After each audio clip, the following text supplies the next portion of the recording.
Hi, I'm Beth Graves, and thank you for joining us on the Circus Arts Spotlight. Each week, we'll shine the spotlight on the people, programs, and events of the Circus Arts Conservatory.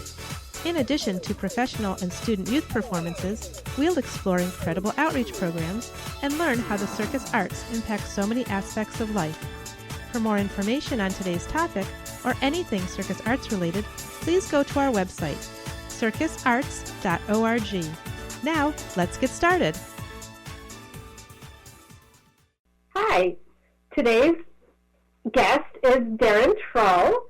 Darren is from Canada, where he was a gymnast for 16 years, and he has an international business degree from the John Molson School of Business in Montreal. In 2010, he joined Cirque Du Soleil and performed in 3 Cirque Du Soleil shows and 2 Franco Dragone shows. His specialty is aerial straps, but he also performs Chinese poles, cradle, Russian swing, Cyr Wheel, and much, much more. And I am so excited to have Darren here with us today. He is new to the Sarasota area, and he has been training at the Sailor Circus Arena. So welcome. Thank you. So glad to have you here. So I said you were new to the Sarasota area, so can you explain what brought you here? I'm lucky enough that my parents have a condo here in Longboat Key in Sarasota, and because of the pandemic and the state of our industry at the moment, I was looking for a place to train, and I'm lucky enough to have a spot to stay here, but I reached out to your school here, or your circus space, and Miguel, your head coach, got back to me, and we had a good conversation and decided to come down and skip the winter back home. Oh, yay. Is it snowing back home yet? I think it has snowed, yeah. It is a balmy, 72 here today. So, how did you hear about the school, the Sailor Circus Academy? I actually heard about it from my parents. I believe they came to see one of the Sailor Circus shows, not sure when, probably a number of years back. So they had mentioned it, and I knew that there was a lot of circus history here. I've been to the museum. And the Ringling Museum? Yeah, seen all the stuff there. So I was just kind of reaching out to circus spaces, because in Canada at the moment a lot of our spaces for training are closed. Oh. Yeah, I just took a chance and found you on the website and reached out, and here I am. So is your family a circus family? No, not at all. Yeah, they're surprised when I decided to join the circus. Yeah. But, You said Mom and Dad are going to run away and join the circus, and they probably fell off their chairs. Yeah, I mean, I blame it on my mom. She showed me Cirque du Soleil when I was younger, 8 or 9. Yeah. She brought all her family into the living room to watch. I think the first time Saltimbanco was played on TV, and then I was hooked since then. So it's their own fault. I don't think they would call it a fault, because you seem very successful at it. Oh, you are very successful. You don't even seem. I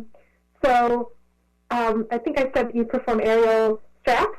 Yeah. Could you explain? Some of the listeners might not know what aerial straps is. This is always a difficult thing to explain. It's 2 pieces of fabric attached to my wrist, usually. And, we fly through the air, pulled around on a winch, or use strength to kind of roll up and down, or get ourselves into odd positions in one arm. So, it's a mix of, an aerial apparatus with lines and tricks in the air and strength as well. So before this, you were a gymnast. Yeah. And so what was your specialty in gymnastics? For male gymnastics, there's 6 events. So we always competed all of them. Oh. Okay. Later on in my career, I was more focused on floor, vaults, and parallel bars. But I was an all-round gymnast. So then, how did you get from floor work to aerial work? I always wanted to work for Cirque, so it's kind of been an evolution from when Cirque first brought me for my first contract. It was Chinese poles and Russian swing and Bungees, and through the different shows that I've done, I kind of started focusing more and more on straps, and here I am. Okay. So when you're with Cirque, and I didn't mention the shows that you were with. Sure, with Cirque I've done Saltimbanco, Michael Jackson Immortal World Tour, and Volta is the show I was on when the pandemic happened. Yes. And then Franco Dragone, which I'm not even sure I say that correctly. Is that part of Cirque du Soleil? He directed 6 of not the very first Cirque shows, but 6 of the more original ones that most people have heard: Alegria, Saltimbanco, Mystère, Kidam. So he was with Cirque, directing shows for a while, and then he branched off and made his own company that has a bit of a different direction, similar. Uses acrobatics and theater and dance and to put on big spectacles. So did it help you? I know a lot of people strive to become part of Cirque Du Soleil. Did it help you that you were in Canada, that you were familiar with them in the area? Yeah, for sure. The gym that I grew up training in, we actually, I was discussing this with a friend the other day, I think 12 or 13 of us from that specific gym have all ended up in Cirque du Soleil. Really? So some of the older gymnasts, quite a few years above me had gone to Cirque.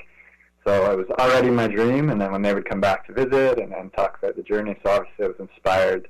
Lucky to be inspired through them. And then, I met some people through casting, obviously easier because of where I live, and I was able to go visit the studio because I went to school in Montreal. So, it made it a little bit easier, I guess, but it's still a long journey to get into one of the shows. Yeah, quick aside, do you also speak French? I'm be in trouble for saying this with fellow Canadians, but not really, no. Okay. So you started, how old were you when you started gymnastics? I was about 6. Wow, and at that point, you just wanted to be a gymnast. You had no idea you wanted to be in the circus? At that point, I think I was just a very annoying child with a lot of energy, and I liked to climb things, so my parents put me in gymnastics because there was a foam pit and mats, and I kind of fell in love with that. But when I saw Cirque, on television for the first time, that's always been my goal. So even as a gymnast, most of my friends' goals were to be in the Olympics or be part of the Canadian team. Mine was always more to make my way into Cirque. Yeah, and then, but you went to a business college. I did go to business school, yes.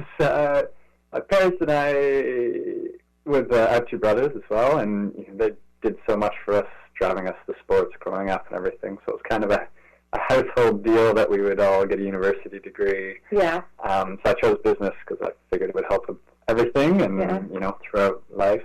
So. But you continued training while you were in school? I was still a gymnast through most of the university. And what about your brothers? Do they do any sort of gymnastics or circus type stuff? My little brother was a gymnast and a trampoline for a while when he was much younger, but now my older brother was a semi-professional hockey player. Oh. He's now a teacher, and my little brother is now a plastic surgeon. So we're gosh. very different paths. Yeah. And are they still in Canada? Yeah, both of them are. Yeah, so you must have traveled a lot when you were with Cirque. Yes, I counted the other day. I've been to 48 countries with Cirque and with just traveling. But wow. The first show when I joined Saltimbanco was one of the first arena shows that Cirque did, and I joined it, and it was doing a world tour, so I was really lucky to join that show, and I did, and got to experience a lot of the world. So when you tour with them, do you have time off that you can go see things? Depending on the tour, whether it's arena or big top or resident show, you have different amounts of days off. Yeah. So with the arena tour, we had usually 2 days off a week. So we'd come into a city Sunday night or Monday morning, and we'd have 2 days to explore. And then it's kind of changed now, but at the time we were doing about 10 to 13 weeks on and then 2 weeks off, which sometimes we went home to see family, sometimes you'd continue to travel where we were. Yeah. So besides being with Cirque, which we may at some point go back to discussing, but you also worked on a cruise ship. I did one contract with Celebrity Cruise Line. And how was that? Yeah, it was good. It was a very different experience, for sure, but one I'm happy to kind of have experienced anyway. So what did you do on the ship? Did straps, a little bit of Cyr Wheel, and actually ended up doing a dance kind of pole act as well. So were there, how many, I'm going to say circus people, or how many people helped perform in a circus act on a cruise ship? There was 4 circus specialists that came. There was a duo couple, and then myself and a hand bouncer. Yeah. And then we were part of shows with dancers as well. So they were dancers dancing, and then you'd be off doing whatever you did on the side, and then maybe you would switch? Yeah, it would they do, some of the shows were more dance heavy, and then we would kind of come in and do an act and then go back to dancing or singing. Yeah. So there was also some amazing singers in the show. So it was kind of a mix of all. And did you have your own cabin, or did you have to share? I had my own cabin.